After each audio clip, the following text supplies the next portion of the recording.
On the 13th of May 2024, we took the students from Wiltshire College to Bournemouth Football Club to see sports turf in a professional environment. First of all, Ian Lucas, the head groundsman at Bournemouth Football Club, took us on a tour of the stadium. Along the way, Ian stopped several times to give talks to the students.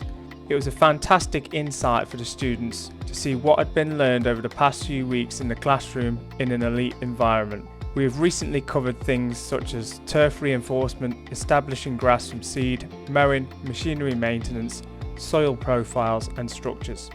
It linked in fantastically with their knowledge, skills and behaviour criteria for their apprenticeship.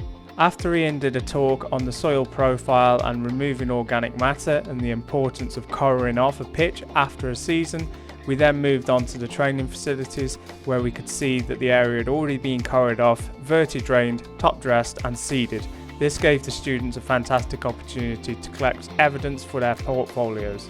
Once we'd completed this, we then moved into the machinery shop where we got an opportunity to see some of the top elite equipment which is used to prepare for Premier League games.